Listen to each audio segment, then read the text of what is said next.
bersinar. Seperti itu kasih Bapa, seperti gelombang samudra, takkan pernah berhenti Kau mengasihiku.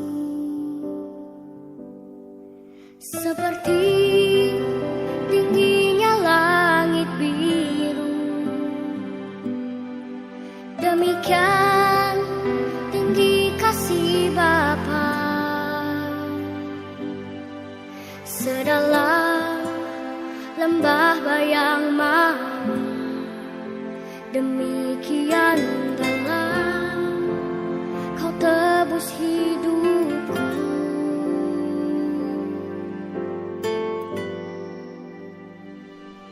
Kasih-Mu lebih dari mentari yang tak pernah berhenti memancarkan sinarnya. Cinta-Mu lebih dari samudra, tenggelamku di dalam kesetiaan-Mu Tuhan. Terima kasih atas cinta-Mu.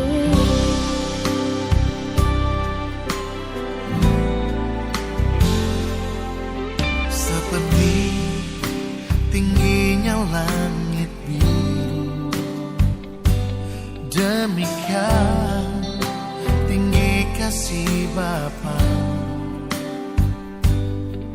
Sedalam lembah bayang maut, demikian dalam Kau tebus hidupku. Kasih-Mu lebih dari mentari yang tak pernah berhenti memancarkan sinarnya. Cinta-Mu lebih dari samudra, tenggelamku di dalam. Mazmur 91. Orang yang duduk dalam lindungan yang maha tinggi dan bermalam dalam naungan yang maha kuasa akan berkata kepada Tuhan, tempat perlindunganku dan kubu pertahananku, Allahku yang kupercayai. Sungguh, Dialah yang akan melepaskan engkau dari jerat penangkap burung, dari penyakit sampar yang busuk. Dengan kepaknya Ia akan menudungi engkau, di bawah sayapnya engkau akan berlindung. Kesetiaannya ialah perisai dan pagar tembok. Engkau tak usah takut terhadap kedahsyatan malam, terhadap panah yang terbang di waktu siang, terhadap penyakit sampar yang berjalan di dalam gelap, terhadap penyakit menular yang mengamuk di waktu petang. Walau 1.000 orang rebah di sisimu dan 10.000 di sebelah kananmu, tetapi itu tidak akan menimpamu. Engkau hanya menontonnya dengan matamu sendiri dan melihat pembalasan terhadap orang-orang fasik. Sebab Tuhan ialah tempat perlindunganmu, yang maha tinggi telah kau buat tempat perteduhanmu. Malapetaka tidak akan menimpa kamu, dan tulah tidak akan mendekat kepada kemahmu. Sebab malaikat-malaikatnya akan diperintahkannya kepadamu untuk menjaga engkau di segala jalanmu. Mereka akan menatang engkau di atas tangannya, supaya kakimu jangan terantuk kepada batu. Singa dan ular tedung akan kau langkahi. Engkau akan menginjak anak singa dan ular naga. Sungguh, hatinya melekat kepadaku, maka aku akan meluputkannya. Aku akan membentenginya, sebab ia mengenal namaku. Bila ia berseru kepadaku, aku akan menjawab. Aku akan menyertai dia dalam kesesakan. Aku akan meluputkannya dan memuliakannya. Dengan panjang umur akan kukenyangkan dia, dan akan kuperlihatkan kepadanya keselamatan daripadaku. Shalom saudara, di era Pentakosta ketiga ini, Gembala kita, Pendeta Dr. Insinyur Niko Nyotraharjo, terus menekankan mengenai pencurahan Roh Kudus yang terbesar dan terakhir, sedang dan akan terjadi, supaya menyelesaikan amanat agung Tuhan Yesus. Nah, kita perlu memahami bahwa amanat agung bukan hanya mengenai penginjilan untuk membawa orang-orang yang belum bertobat masuk ke dalam Kristus, namun mengenai mengajar orang-orang percaya supaya menjadi serupa dengan Kristus. Bagaimana hal tersebut dapat terjadi? Tuhan Yesus katakan, "Jadikan semua bangsa muridku." Pemuritan adalah bagian yang sangat penting dalam penyelesaian amanat agung Tuhan Yesus. Kabar baiknya, di seluruh dunia, hampir semua gereja memiliki program pemuritan yang sudah berjalan sejak gereja tersebut ada. Namun, pada tahun 2021, Dr. George Barna dari Barna Research memberikan satu statement yang mengejutkan sebagai hasil survei mendalam mengenai generasi muda. Dia berkata, pelayanan yang dilakukan oleh gereja selama 5 dekade terakhir sudah tidak dapat digunakan lagi kepada generasi muda saat ini. Pertanyaannya adalah, bagaimana kita menyesuaikan program-program pemuritan yang sudah ada supaya relevan dengan generasi kita saat ini? Salah satu jawaban yang disarankan oleh David Kinnaman dan Mark Matlock dalam buku Faith for Exiles adalah dengan pemuritan vokasional. Pemuritan vokasional dikatakan dapat membangkitkan satu generasi muda untuk menjadi resilient disciples atau murid-murid yang tangguh. Ciri-ciri resilient disciples adalah yang pertama, hadir beribadah di gereja dan aktif, bukan hanya sekedar datang untuk beribadah saja. Yang kedua, mereka percaya penuh pada otoritas kebenaran firman Tuhan. Yang ketiga, mereka berkomitmen secara pribadi kepada Tuhan Yesus, yaitu percaya bahwa Dia disalibkan dan dibangkitkan dari kematian dan mengalahkan dosa dan maut. Yang keempat adalah mereka menyatakan kerinduan dan percaya bahwa mereka dipanggil untuk mengubahkan masyarakat supaya menjadi lebih baik. Jadi, seperti apakah pemuritan vokasional yang dapat membangkitkan resilient disciples itu? Selain bersama-sama mempelajari Alkitab, murid-murid dibimbing dalam hal vokasi atau keahlian yang dimilikinya. Bayangkan seorang calon dokter yang dibimbing oleh seorang dokter ternama yang takut akan Tuhan. Selain mengarahkan untuk sukses sebagai seorang dokter, sang mentor juga membagi hidup dan pengalamannya bagaimana dia menjadi sukses dalam profesinya. Atau mungkin seorang pengacara yang berbagi tips untuk tetap takut akan Tuhan di saat menghadapi dilema moral. Pemuritan vokasional bukan hanya khotbah, berbagi cerita tentang kesuksesan atau mendapatkan kekayaan yang berlimpah. Namun pemuritan vokasional adalah mempersiapkan generasi muda untuk menjalani hidup mereka di dunia kerja dan bagaimana menghadapi situasi atau realita apabila mereka tidak mendapatkan apa yang mereka harapkan. Pemuritan vokasional ada untuk anak-anak muda mengetahui dan menghidupi panggilan Allah dalam hidup mereka, terutama dalam area pekerjaan, tapi juga untuk mengarahkan ambisi mereka kepada kerajaan Allah. Setelah mengetahui dampak luar biasa dari pemuritan vokasional, hal-hal apa sajakah yang perlu diperhatikan untuk mewujudkannya? Yang pertama adalah aplikasi nilai-nilai kerajaan Allah. Generasi muda Kristen umumnya mengetahui bahwa iman Kristiani dan kehidupan sehari-hari adalah hal-hal yang tidak terpisahkan. Mereka juga tahu bahwa secara umum, mereka dipanggil untuk mewarnai dunia secara positif dengan cara menjalani hidup sebagai murid-murid Kristus. Yang mereka butuhkan adalah bagaimana secara lebih spesifik menjalankannya di area pekerjaan yang spesifik pula. Yang kedua adalah hubungan antar generasi. Pemuritan vokasional berbicara mengenai menghubungkan generasi muda dengan generasi sebelumnya, sesuai dengan vokasi yang akan atau sedang mereka geluti. Ingin jadi politikus? Mintalah politikus Kristen yang sukses dan bersih menjadi mentornya. Ingin menjadi pengusaha startup? Mintalah pengusaha yang sukses membangun bisnis sendiri dan terbukti takut akan Tuhan menjadi mentornya. Mau menjadi tentara? Mintalah perwira yang hidup dalam firman menjadi mentornya. Atau mungkin terpanggil menjadi pengkhotbah. Selain masuk sekolah Alkitab, mintalah seorang pengkhotbah yang baik untuk menjadi mentornya. Poin yang ketiga adalah pemuritan vokasional membutuhkan komitmen yang serius. Pemuritan vokasional bukan ibadah raya atau kelas-kelas Alkitab, tetapi suatu kedekatan khusus antara murid dan mentor. Ini membutuhkan komitmen dan upaya yang lebih dari pihak mentor. Sang mentor membagikan bukan hanya hal-hal baik yang dia terima dan yang dilakukan dalam bidang pekerjaannya, tetapi juga dengan terbuka mengenai pengalaman buruk yang dialaminya. Mentor membagikan bagaimana ia menang atas semua hal itu.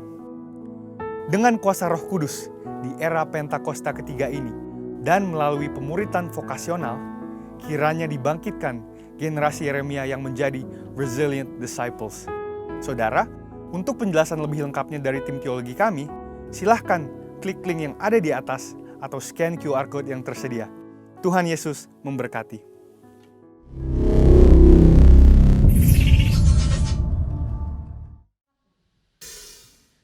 Sebab kami percaya Tuhan, ada kemenangan di dalam nama-Mu. Nama Tuhan Yesus yang memberi sukacita. Katakan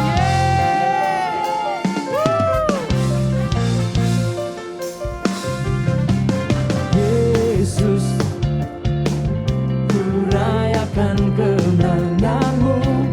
Yesus, ku girang dalam-Mu.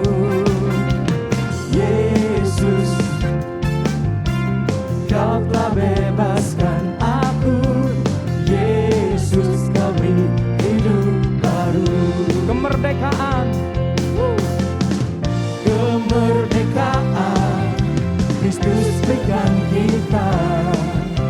Tak perlu tunduk pada perbudakan. Kita berkirang sebab Allah menang. Kita menyambut kasih-Nya. Yesus, ku rayakan kemenangan-Mu. Yesus, ku girang dalam-Mu. Yesus, Kau telah bebaskan aku. Yesus, Kau beri hidup baru. Roh yang di dalam kita lebih kuat, saudara. Roh yang di dalam membebaskan kita. Terbukalah jalannya untuk kita datang di hadirat-Nya. Segala susah lenyap. Kita menyambut kasih-Nya. Yesus, come on. Ku rayakan kemenangan-Mu. Yesus, ku girang dalam-Mu. Tuhan Yesus, Kau telah bebaskan aku. Yesus, Kau beri hidup baru. Oh, Yesus, ku rayakan kemenangan-Mu. Yesus, ku girang dalam-Mu. Yesus, Kau telah bebaskan aku. Yesus, Kau beri hidup baru. Kau beri hidup baru. Kau beri hidup baru. Kau kekuatanku, menopang hidupku, janji keselamatan. Kau buktikan kasih setia-Mu, benteng hidupku. Wow. Tak akan ku takut, sebab ku tahu Kau besertaku. Yesus, jaminan hidupku.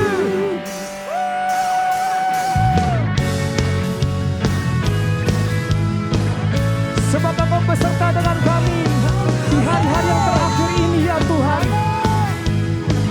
Sama-sama katakan,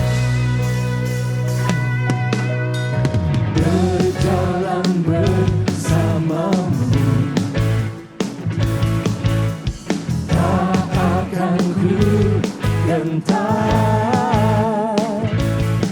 Oh, tanganmu menopangku selalu, jalani kehidupan.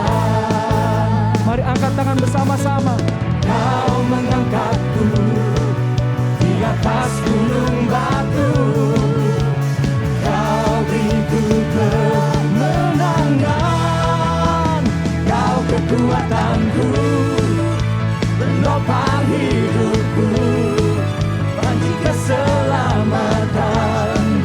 Kau buktikan kasih setiamu, benteng hidupku. Tak akan ku takut, sebab ku tahu Kau besertaku. Yesus, Yesus, jaminan hidupku. Yang percaya katakan amin. Mari bersama-sama berjalan dengan Tuhan Yesus, Bapak Ibu Saudara. Come on. Berjalan bersamamu, oh, takkan ku gentar. Tanganmu menopangku, jalani kehidupan. Oh, Kau mengangkatku di atas gunung batu, Kau beriku kemenangan, Kau kekuatanku, penopang hidupku, panci keselamatan. Kau buktikan kasih setiamu, benteng hidupku. Tak akan ku takut, tahu Kau beserta. Yesus, lagi ya. Yesus, lagi. Kau kekuatanku, Kau kekuatanku, penopang hidupku, panci keselamatan. Kau buktikan kasih setiamu, benteng hidupku. Tak akan ku takut, sebab ku tahu Kau beserta. Tuhan Yesus, Yesus, jaminan hidupku. Tak ada yang sepertinya, namanya Yesus Tuhan. Oh, hey. Sebab Engkau memberi kekuatan bagi umat-Mu yang percaya. Ayo sama-sama, come on. Kau kekuatanku, penopang hidupku, panci keselamatan. Kau buktikan kasih setiamu, hidupku di dalam-Mu. Yesus, sebab ku tahu Kau beserta. Ya, Yesus, jaminan hidupku. Haleluya. Tuhan Yesus, terima kasih. Sorakan haleluya. Sorakan Yesus Tuhan. Yesus Tuhan, Yesus Tuhan. Sebab Engkau tidak ada yang lain. Nama Yesus yang menjadi kekuatan kami. Tiada nama yang lain Tuhan. Syaralalabatakaradalabara. Syadakarahagaralabayasya. Bapak Ibu, kita bebas sembah Tuhan Yesus. Tuhan yang berperkara, Tuhan yang beri kekuatan. Oh,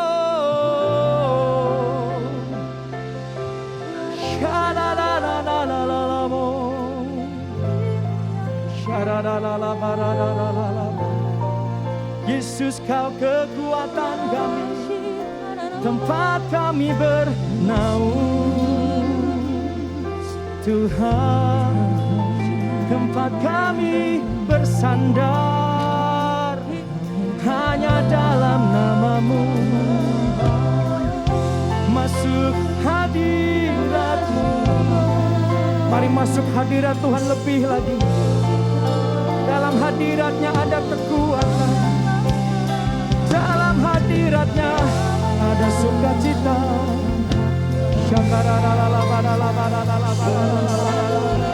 Kami bawa doa, kami bawa penyembahan kami ya Tuhan.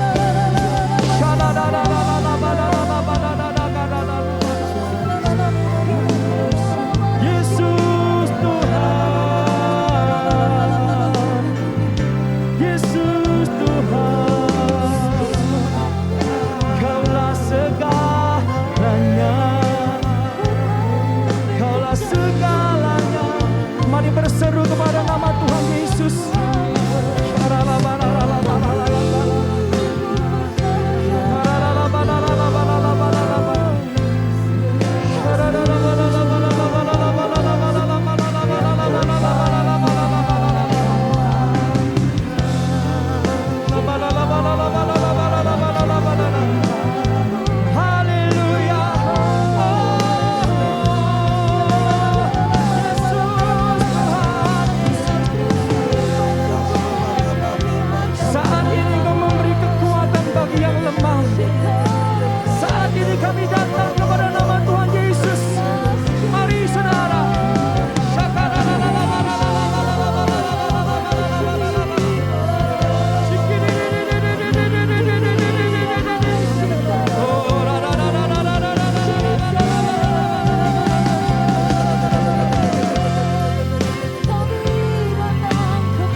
Oh Jesus, Jesus, Jesus. Engkau tempat kami berharap ya Tuhan. Haleluya. Yesus, padamu ku berseru, Kaulah penyelamatku. Terpujilah Kau Tuhanku. Dulu ku memuji nama-Mu sepanjang umur hidupku. Terpujilah Kau Tuhanku di atas segalanya. Sekali lagi Yesus Tuhan. Yesus, padamu ku berseru, Kaulah penyelamatku. Terpujilah Kau Tuhanku. Mulut ku memuji nama-Mu sepanjang umur hidupku. Terpujilah Kau Tuhanku di atas segalanya. Oh Yesus Tuhan, mari dari awal Engkau penolong kami.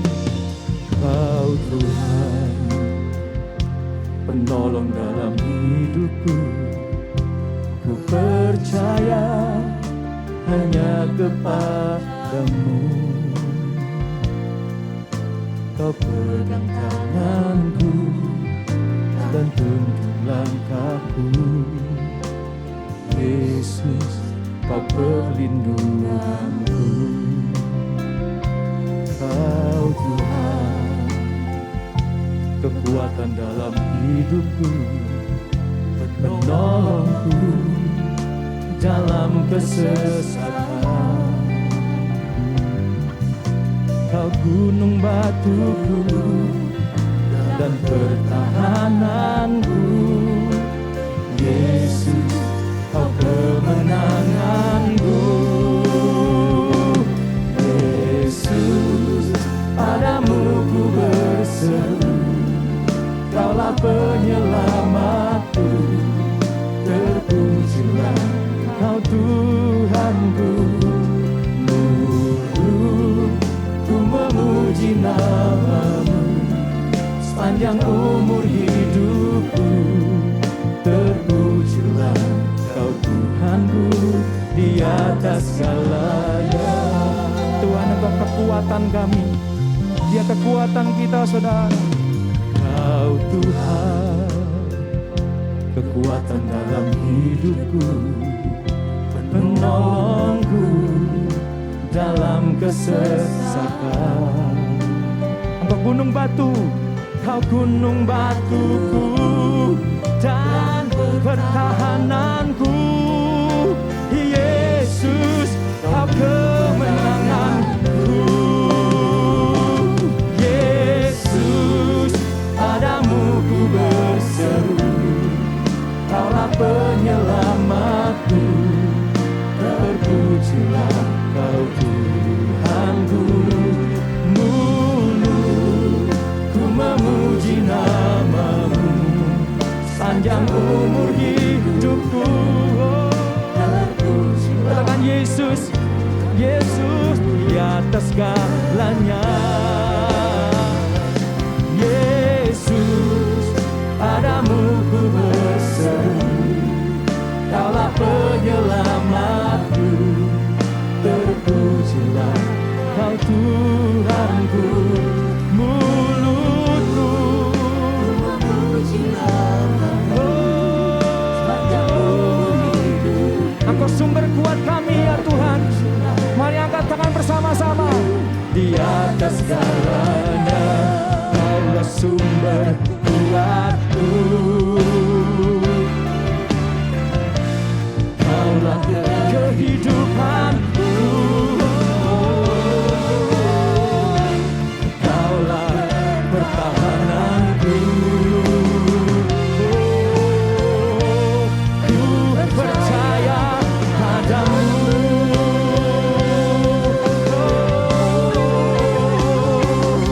Yesus, padamu ku berseru, Kaulah penyelamatku. Terpujilah Kau Tuhanku. Mulut ku memuji nama-Mu sepanjang umur hidupku. Terpujilah Kau Tuhanku di atas segalanya. Yesus, padamu ku berseru, Kaulah penyelamatku. Terpujilah Kau Tuhanku. Mulut ku memuji nama-Mu sepanjang umur hidupku. Terpujilah Kau Tuhanku di atas segalanya. Mulut ku memuji nama-Mu sepanjang umur hidupku. Terpujilah Kau Tuhanku di atas segalanya.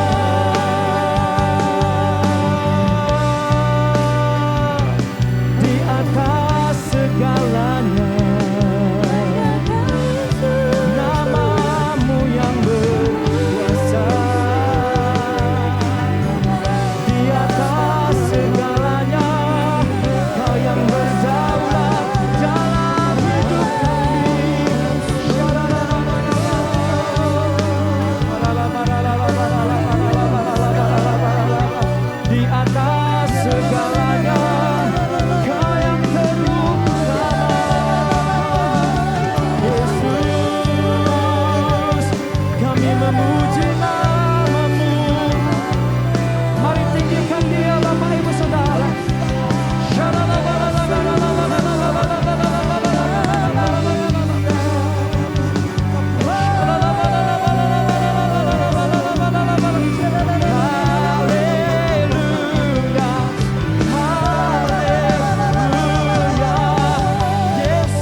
Kami rasakan hadirat-Mu ya Tuhan.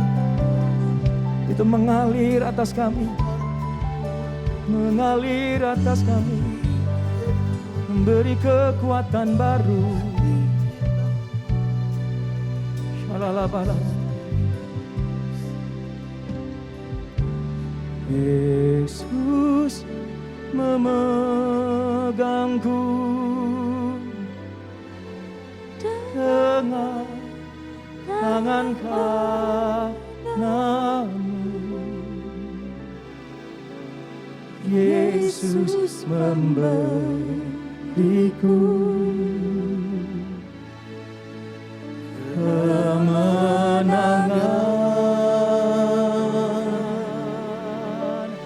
Yesus memegangku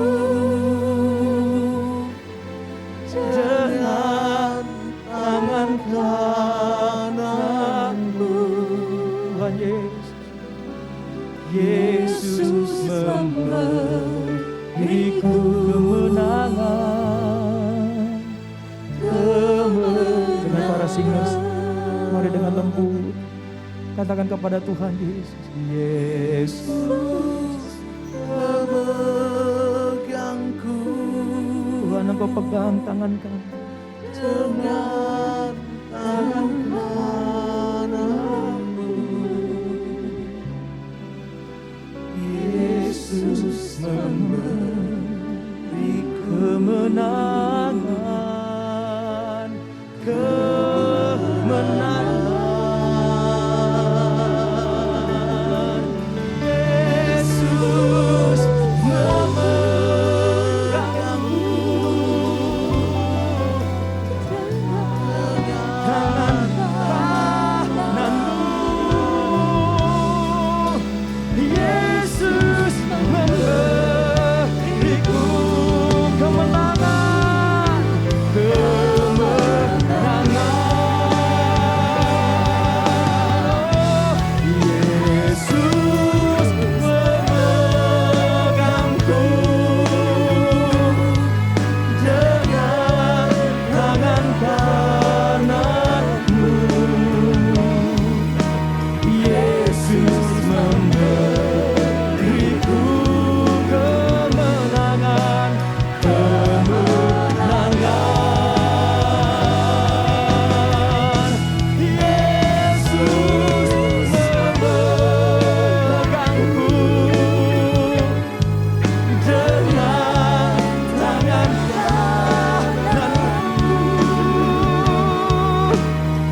ada janji seperti yang ada padamu.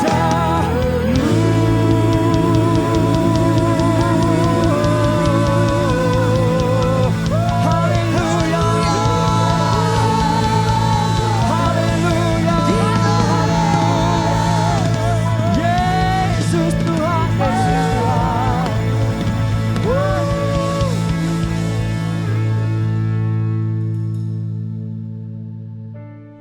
Pentakosta ketiga. Pentakosta ketiga adalah pencurahan Roh Kudus yang dahsyat di zaman ini, melebihi yang terjadi di Azusa Street.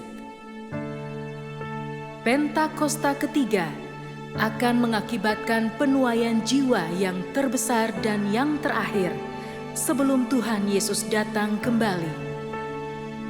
Pentakosta ketiga akan membangkitkan generasi Yeremia, yaitu anak-anak muda yang dipenuhi Roh Kudus, cinta mati-matian kepada Tuhan Yesus, tidak kompromi terhadap dosa, dan akan bergerak untuk memenangkan jiwa. Pentakosta ketiga lahir di Indonesia dan bergerak ke bangsa-bangsa. Gerakan ini dari timur ke barat dan akan kembali ke Yerusalem. Pentakosta ketiga akan memberikan kuasa untuk menyelesaikan amanat agung, dan setelah itu Tuhan Yesus datang kembali. Mari kita berdoa syafaat. Tuhan Yesus, terima kasih kalau kami ada sampai hari ini, semua karena kebaikan Tuhan.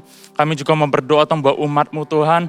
Biarlah tangan penyertaan Tuhan selalu ada bagi umat-Mu Tuhan. Mungkin ada umat-Mu yang hari-hari ini Tuhan sedang mengalami sakit. Biarlah kuasa kesembuhan, kuasa kebangkitan boleh umat-Mu terima Tuhan. Juga kami mau berdoa Tuhan buat gembala kami Tuhan, Bapak Nikono Toraharjo, beserta kelima wakilnya Tuhan. Dan juga pelaksana harian, Gembala Rayon, Bapak Beni Gunawan. Kami mau berdoa Tuhan buat pemimpin kami Tuhan. Biar terus Tuhan, pemimpin-pemimpin kami Kau berikan hikmat dan pengertian untuk terus membawa umat-Mu masuk dalam rencana-Mu. Untuk terus membawa umat-Mu Tuhan untuk mengasihi Engkau lebih lagi. Berikan pemimpin kami kekuatan, kesehatan yang baru. Pakai lebih lagi ya Tuhan. Kami juga mau berdoa buat Indonesia Tuhan. Kami berdoa Indonesia maju.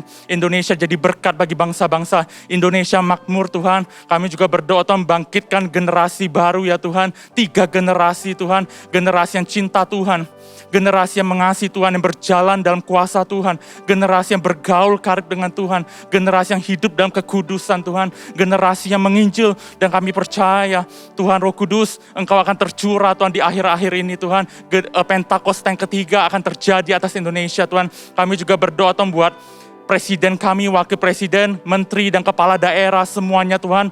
Biarlah mereka menjalankan Tuhan roda pemerintahan dengan takut akan Tuhan ya Tuhan. Tuhan berkati di dalam nama Yesus. Dan sementara lagi Tuhan kami juga akan mendengar sebagian daripada firman-Mu. Berkati hamba-Mu Tuhan yang akan menyampaikan firman-Mu.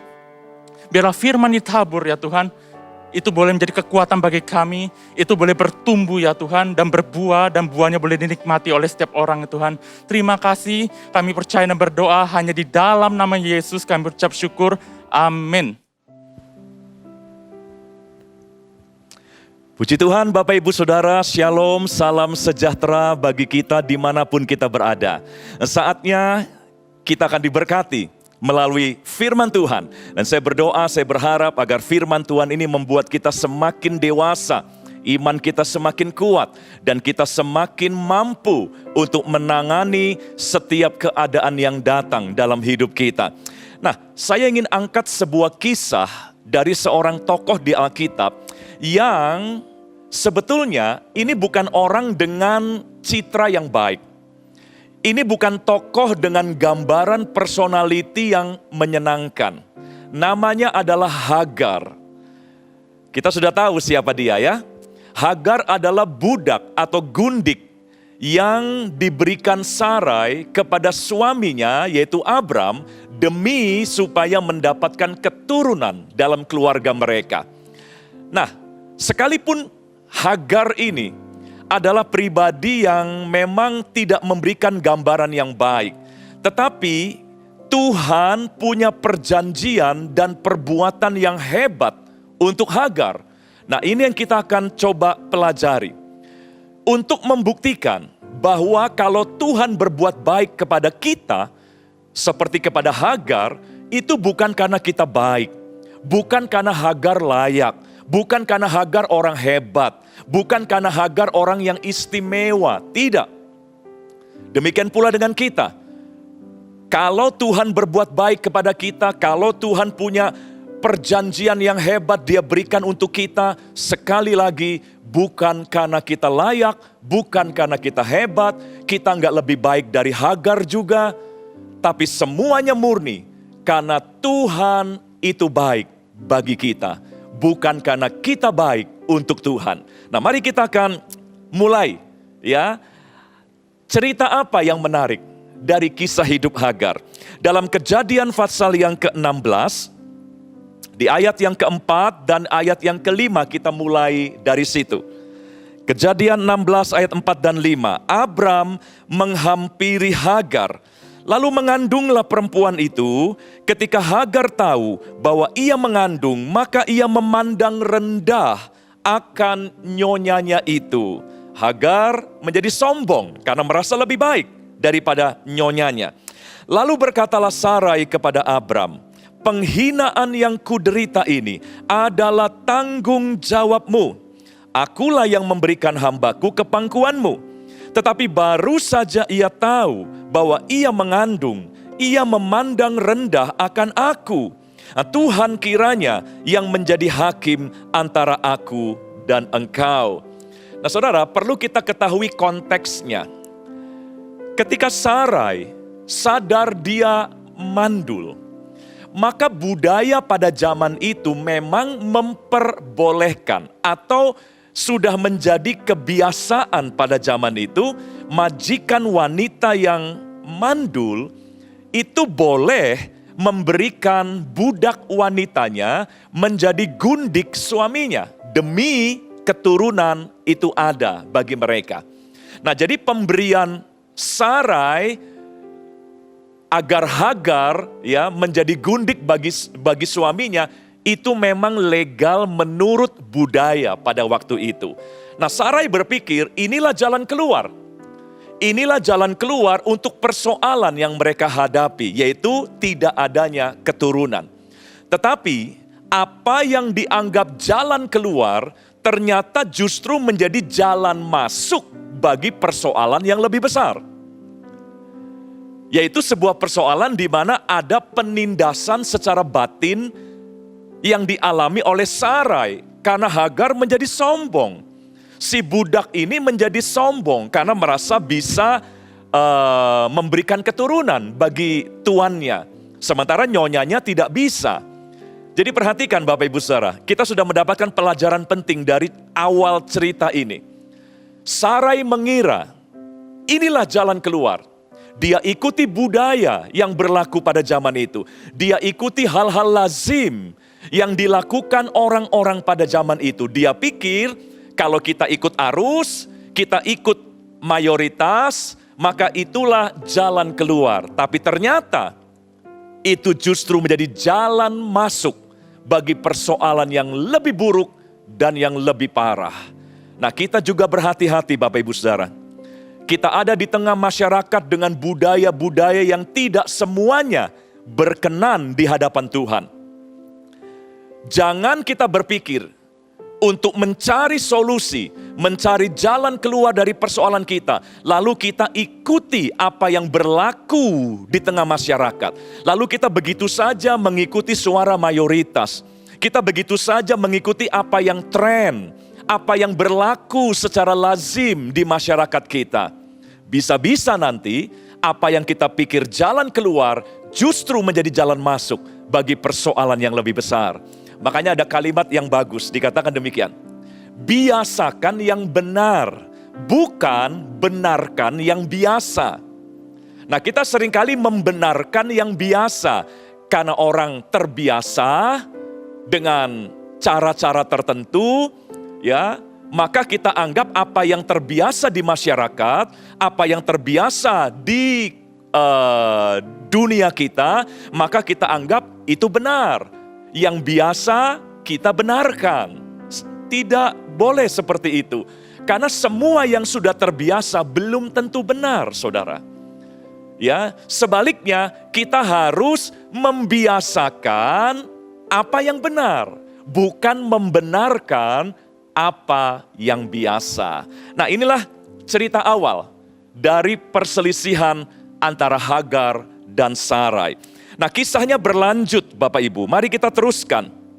Kejadian 16, kita sekarang lihat ayat yang ke-6. Karena Sarai merasa tertekan dengan kesombongan dari Hagar, maka ayat 6 dikatakan, kata Abram kepada Sarai, hambamu itu di bawah kekuasaanmu, perbuatlah kepadanya apa yang kau pandang baik. Lalu Sarai menindas Hagar, sehingga ia lari meninggalkannya. Nah, Sarai sebagai majikan gak mau kalah. Dia balik menindas Hagar. Dan akibat penindasan Sarai yang lebih hebat daripada penindasan Hagar, maka Hagar tidak kuat lagi. Sehingga diceritakan Hagar harus melarikan diri dari Sarai. Nah, dalam pelariannya, mari kita lanjutkan. Tuhan mengutus malaikatnya. Bahkan beberapa penafsir Alkitab, itu Tuhan sendiri yang datang berjumpa dengan Hagar ketika Hagar melarikan diri dari Sarai. Nah, dalam Kejadian 16 ayat yang ke-8 dan ayat yang ke-9. Ketika Tuhan atau malaikat Tuhan berjumpa dengan Hagar, menjumpai Hagar, malaikat Tuhan itu berkata begini. Katanya, Hagar, hamba Sarai, dari manakah datangmu dan kemanakah pergimu? Jawabnya, aku lari meninggalkan Sarai, nyonyaku. Lalu ayat 9, lalu kata malaikat Tuhan itu kepadanya, kembalilah kepada nyonyamu, biarkanlah engkau ditindas di bawah kekuasaannya. Wow. Saudara bayangkan kalau kita jadi Hagar, dalam pelarian, lalu Hagar melihat, wah Tuhan datang, malaikat Tuhan datang, menjenguk saya yang dalam pelarian. Maka kalau kita jadi Hagar, apa yang kita harapkan? Wah, ini pertolongan Tuhan. Ini bukti Tuhan mau membela saya. Lalu timbul dalam benak kita, pasti Tuhan akan janjikan hal-hal yang indah. Ya, Tuhan akan janjikan mujizat. Tenang saja Hagar, ya, saya akan membuat Sarai mungkin mati atau menuai perbuatannya yang salah terhadap kamu. Pasti dalam bayangan Hagar, malaikat Tuhan akan membicarakan hal-hal yang baik, menyenangkan, ya, untuk membela dia. Tetapi ternyata ayat yang tadi baru kita baca, pesan dari malaikat adalah bukannya malaikat akan menolong Hagar untuk tidak lagi bertemu dengan Sarai dan selamat dari Sarai, tapi malaikat justru berkata, kembalilah kepada Sarai, majikanmu itu. Kembalilah dan relakan dirimu ditindas. Waduh. Saudara, kita kan dalam hidup kita sering mencari wajah Tuhan. Apalagi waktu kita dalam persoalan ya. Waduh, kita mencari hadirat Tuhan. Kita ingin bertemu dengan Tuhan. Kita ingin menikmati lawatan Tuhan di tengah pelarian kita ketika kita ada dalam banyak persoalan. Dan kalau kita merasa hadirat Tuhan datang, ya, Tuhan hadir ketika kita mencari Dia. Biasanya kita mengharapkan hal-hal yang menyenangkan yang akan keluar dari mulut Tuhan. Itu paradigma kita selama ini. Oh, kalau Tuhan datang pasti Tuhan akan bawa pertolongan, mujizat, kuasanya sehingga kita tidak lagi berjumpa dengan persoalan-persoalan itu. Image kita, paradigma kita, kalau Tuhan melawat kita, maka kita akan dibereskan dari semua masalah kita akan dijauhkan dari semua yang gak enak. Itu paradigma kita. Makanya lahirlah orang-orang Kristen yang manja, cengeng, yang mudah kompromi. Karena mereka selalu mengharapkan kalau Tuhan hadir ya harusnya kita dibebaskan dari masalah. Tapi Hagar punya cerita yang berbeda untuk kita. Ketika Tuhan hadir, justru Hagar harus menghadapi masalahnya. Tuhan hadir bagi Hagar bukan untuk membuat masalahnya beres. Tuhan hadir bagi Hagar justru untuk membuat Hagar tidak boleh lari dari masalah. Kembali kepada nyonyamu. Relakan dirimu ditindas. Waduh. Saudara, ini mungkin bagian dari paradigma baru yang harus kita bangun dalam hidup kita. Ingat ya Bapak Ibu Saudara, lawatan Tuhan tidak berarti bahwa kita akan dibebaskan dari masalah. Lawatan Tuhan, kehadiran Tuhan dalam hidup kita tidak berarti bahwa kita akan dihindarkan dari semua masalah. Justru lawatan Tuhan, Tuhan berikan supaya kita punya modal untuk berani menghadapi persoalan-persoalan kita. Saya bagikan satu ayat yang sangat terkenal, tetapi saya mau tunjukkan dalam bahasa Inggrisnya, bagus sekali. Ya, di dalam Injil Matius pasal 16 ayat 24 Bapak Ibu. Matius 16 ayat 24 dikatakan begini. Lalu Yesus berkata kepada murid-muridnya, setiap orang yang mau mengikut aku, ia harus menyangkal dirinya, memikul salibnya, dan mengikut aku. Nah, ini ayat yang terkenal bukan? Nah, dalam The Message Bible, bahasa Inggris versi The Message Bible, dikatakan demikian. Then Jesus went to work on his disciples. Jadi Yesus mulai memuridkan murid-muridnya. Lalu dia bilang begini, anyone who intends to come with me has to let me lead. Setiap orang yang mau ikut aku harus mengizinkan aku yang memimpin. You are not in the driver's seat, I am. Bukan kamu yang jadi drivernya, saya, kata Tuhan Yesus. Lalu kalimat berikutnya bagus sekali. Don't run from suffering. Don't run from suffering. Embrace it. Follow me and I'll show you how. Jadi jelas, ketika Tuhan mulai memuridkan orang-orang yang mengikut dia, Tuhan sudah wanti-wanti, ikut aku ya, oke. Yang pertama, aku yang jadi pemimpin, bukan kamu. Yang kedua, jangan lari dari penderitaan.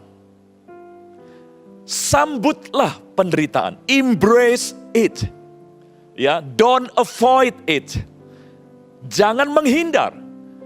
Kalau kamu ikut aku, bukan berarti kamu akan nikmati yang enak-enak terus. Kalau kamu ikut aku, bukan berarti kamu hanya embrace, blessing, miracles, dan sebagainya. Tapi kalau kamu ikut aku, kamu pun harus siap embrace suffering. Don't run from your suffering. Embrace it. Ya, aku akan tunjukkan bagaimana caranya menghadapi penderitaan. Jadi tepat sekali apa yang Tuhan bilang kepada Hagar, jangan lari dari Sarai. Aku tahu kamu menderita karena Sarai. Kembali, ya, hadapi penderitaanmu. Ternyata itu dikonfirmasi oleh Tuhan Yesus yang tadi menantang murid-muridnya. Nah, hari ini pun Tuhan mau tantang kita, saudara. Saya tahu kita sedang banyak mengalami persoalan, penindasan mungkin.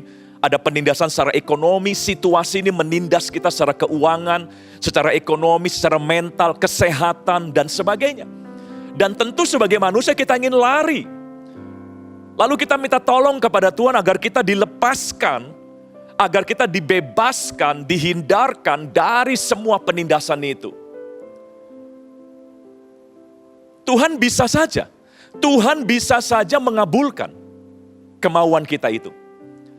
Tetapi kita juga harus siap kalau Tuhan berbicara lain. Dan mungkin beberapa kita sedang berhadapan dengan Tuhan yang membawa pesan yang sama. Jangan lari. Kembali, hadapi persoalanmu. Kembali, tangani setiap tekanan yang ada. Ya, aku akan ajarkan kepadamu bagaimana caranya. Jadi Tuhan tidak semena-mena mengatakan bahwa ayo hadapi penderitaan lalu Tuhan diam saja. Tidak. Yesus berkata kepada murid-muridnya, ya, don't run from suffering, embrace it, follow me. I'll show you how. Ikutlah aku. Aku akan tunjukkan bagaimana cara menghadapinya. Nah, jadi jangan kecewa Bapak Ibu Saudara. Jangan kecewa. Jangan merasa dikhianati oleh Tuhan.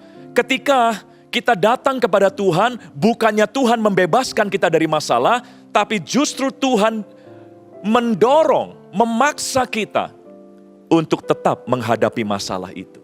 Jangan kecewa. Itu sudah terjadi ya sekian lama dalam sejarah Alkitab. Itu bukan sesuatu yang baru. Jangan kaget. Memang Tuhan kita seringkali seperti itu. Karena begini saudaraku ya, Tuhan ingin mendewasakan kita. Tuhan tidak mau kita jadi generasi anak-anak Tuhan yang manja, yang gampang dikit-dikit lari dari masalah, kompromi lalu menggunakan segala cara, yang penting kita bebas dari masalah kita. Tuhan tidak mau punya anak-anak yang seperti itu. Itulah sebabnya ya kita harus siap. Saudara gini ya, kemenangan kita bukanlah waktu kita terbebas dari masalah. Saya ulangi, kemenangan kita bukanlah waktu kita terbebas dari masalah. Kemenangan kita adalah ketika masalah tidak bisa menghentikan hidup kita. Ketika masalah tidak bisa membuat hidup kita stuck. Ya, jadi masalah ada. Tapi masalah itu tidak bisa mengalahkan kita. Nah, itulah kemenangan. Jadi jangan terlalu berambisi untuk dibebaskan dari masalah. Sekalipun Tuhan bisa melakukannya. Kembali kepada cerita Hagar. Dengan berat hati, Hagar harus kembali kepada nyonyanya, yaitu Sarai. Ya, karena nggak ada pilihan lain. Tuhan menghadang pelarian dari Hagar. Lalu Tuhan minta U-turn, balik lagi. Hadapi penindasan itu. Sekali lagi, saya mau tunjukkan. Tuhan tidak semena-mena, ayo hadapi sendiri. Tidak. Tapi ketika Tuhan meminta kita menghadapi penindasan, Tuhan pasti berikan anugerahnya kepada kita. Tuhan pasti berikan kasih karunia-Nya kepada kita. Untuk kita bisa mengatasi persoalan yang memang harus kita hadapi. Nah, bagi Hagar, apa bentuk kasih karunia Tuhan? Mari kita lanjutkan. Dalam Kejadian pasal yang ke-16, ayat 10 dan ayat 11, dikatakan demikian. Lagi kata malaikat itu kepadanya, jadi malaikat yang tadi bilang jangan lari, kembali hadapi penindasan itu.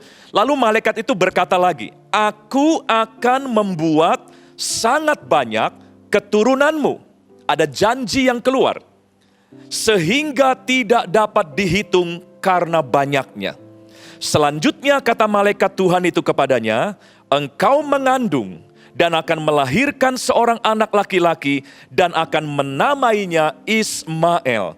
Sebab Tuhan telah mendengar tentang penindasan atasmu itu. Jadi yang pertama, bentuk kasih karunia Tuhan kepada Hagar yang diminta untuk hadapi. Penindasan seberat apapun, hadapi.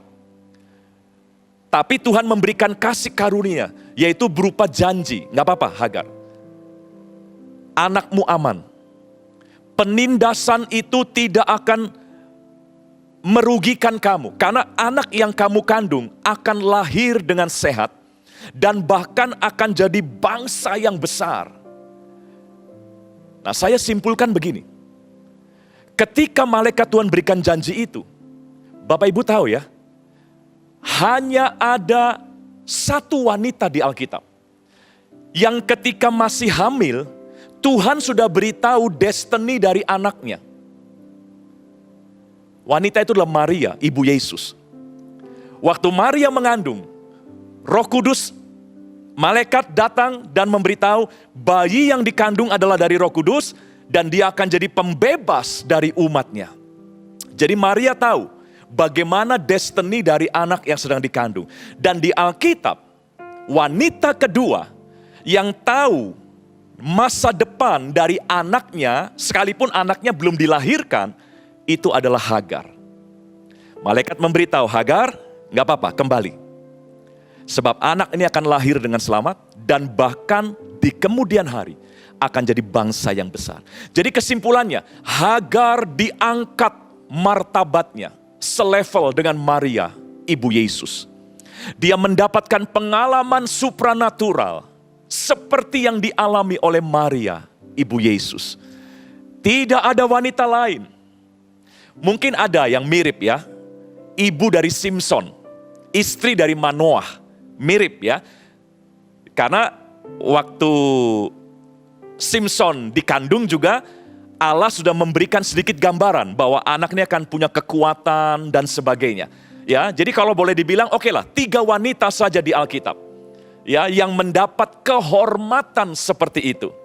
Ibu-ibu waktu hamil kan belum tahu, ini nasib anak saya bagaimana nantinya. Ya, tetapi saudaraku, Hagar mendapatkan kehormatan, keistimewaan, privilege yang luar biasa. Dia sudah tahu bagaimana nasib anaknya nanti. Meskipun anaknya masih ada dalam kandungannya. Itulah yang saya sebut bentuk kasih karunia, bentuk penghiburan yang pertama. Yang Allah berikan ketika Allah memaksa Hagar untuk tidak boleh lari dari masalahmu. Saya percaya Bapak Ibu ketika dipaksa Tuhan, hadapi masalahmu. Nggak boleh lari, aku nggak akan cabut masalahmu. Kamu yang harus hadapi bersama aku. Saya percaya ketika Tuhan memaksa kita, mengizinkan kita masuk dalam pencobaan, ujian, pasti ada bentuk-bentuk penghiburan dari Tuhan. Mari sadari itu. Hagar juga mendapatkan penghiburan di tengah penindasan. Dia tahu anaknya akan jadi bangsa yang besar. Lalu yang kedua, bentuk penghiburan dan anugerah Tuhan yang menyertai Hagar itu ada di ayat yang ke-13 dari Kejadian 16. Ayat yang ke-13 dikatakan demikian, kemudian Hagar menamakan Tuhan yang telah berfirman kepadanya itu. Tuh ya, Tuhan yang berfirman. Jadi bukan malaikat sebetulnya. Tuhan sendiri yang datang, yang membelokkan arah pelarian Hagar, lalu yang berjanji tadi tentang Ismail anaknya. Kemudian Hagar menamakan Tuhan yang telah berfirman kepadanya itu dengan sebutan, Engkaulah El Roi. Sebab katanya, bukankah di sini kulihat Dia yang telah melihat aku. Saudara, bentuk kedua dari anugerah yang Tuhan sertakan untuk Hagar ketika harus menghadapi penindasan. Hagar diizinkan memberi nama bagi Tuhan. Saudara, tidak banyak orang di Alkitab yang diizinkan memberi julukan atau memberi nama bagi Tuhan. Abraham memang pernah memberi nama Allah El Shaddai, Jehovah Jireh, itu beberapa pengalaman. Nah, Hagar, kalau boleh saya bilang satu-satunya wanita yang diizinkan memberi nama bagi Tuhan. Tuhan gak berkata, siapa kamu? Kamu hanya budak, budak yang sombong pula. Ya, kamu gak punya background yang baik, kamu gak punya status sosial yang baik. Kamu siapa? Kok berani-beraninya memberi nama kepadaku? Tuhan tidak menolak ketika Hagar memberi nama untuk Tuhan. Engkaulah El Roi. Dan Tuhan mengizinkan nama yang diberikan Hagar untuk dia, itu diberitakan sampai hari ini. Kita mendengar nama El Roi. Dan El Roi itu adalah nama yang disematkan Hagar untuk Tuhan. Dan Tuhan tidak malu dengan nama itu. Tuhan bangga. Buktinya nama itu masih bisa diberitakan sampai hari ini. Itu bentuk penghormatan Tuhan untuk Hagar. Karena dia mau mengikuti kehendak Tuhan. Saudara, sepahit apapun, kalau Tuhan minta, hadapi. Hadapi. Karena di tengah kita menghadapi semua bentuk persoalan, pasti ada penghiburan-penghiburan dari Tuhan. Ada bentuk-bentuk anugerah tertentu dari Tuhan. yang akan membuat kita bisa menghadapi semua keadaan itu. Kalau Hagar bisa bersaksi kepada kita, saya yakin dia akan berkata, ternyata gara-gara aku kembali menghadapi persoalanku, aku mendapatkan segala anugerah ini. Nama yang aku sematkan untuk Tuhan, itu diterima baik. Bahkan terus diizinkan, diberitakan sampai hari ini. Bapak Ibu Saudara, saya nggak tahu bentuk anugerah Tuhan yang bagaimana yang Tuhan sediakan buat Bapak Ibu. Tapi percayalah, pasti ada kasih karunia Tuhan yang menyertai kita. Waktu kita diminta untuk menghadapi setiap persoalan yang ada. Dan Hagar berkata, ternyata Allah selalu melihat akan aku. Karena El Roi berarti Allah yang melihat akan keadaanku. Dan inilah yang diberitakan oleh Hagar. Bapak Ibu Saudara, mungkin kau merasa tidak ada yang peduli lagi dengan keadaanku. Mungkin kau merasa tidak ada lagi yang mau melihat keadaanku. Karena orang mungkin sudah enggak tega melihat keadaan kita. Atau orang mungkin sudah tidak tertarik melihat keadaan kita. Karena keadaan kita mungkin carut marut, berantakan dan sebagainya. Meskipun tidak ada orang yang melihat kita, Hagar menjamin Allah adalah El Roi. Allah yang melihat akan keadaan kita. Bahkan sekalipun mungkin saudara berkata, saya kok nggak lihat Tuhan. Saya mau tutup dengan kalimat ini. Waktu saudara merasa, di mana Tuhan? Saya kok nggak lihat Tuhan. Kita bisa saja mengalami momen itu, di mana kita merasa nggak melihat Tuhan. Tapi percayalah, sekalipun Anda dan saya tidak bisa melihat Dia, tapi Dia selalu melihat kita. Tuhan memberkati kita semua. Kasih karunia Tuhan menguatkan dan memelihara kita. Mari kita berdoa. Bapa di surga, terima kasih untuk firman yang sudah kami dengar. Materaikan dengan sempurna dalam hati kami. Sehingga tidak ada yang lemah. Sekalipun kami harus menghadapi persoalan-persoalan yang ada, kami percaya kasih karunia Tuhan menyertai kami semua.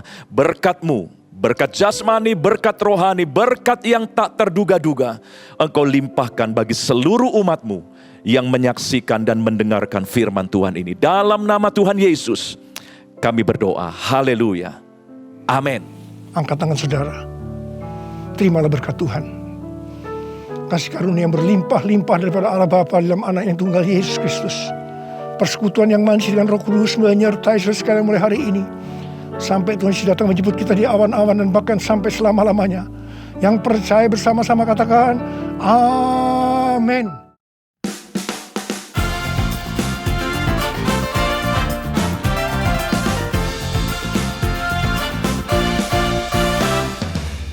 Tiada terukur besar kasih setiamu Tuhan.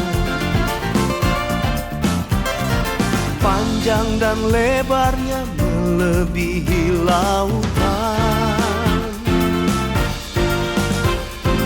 Jauh tinggi mengatasi langit, dalamnya tak dapat ku selami.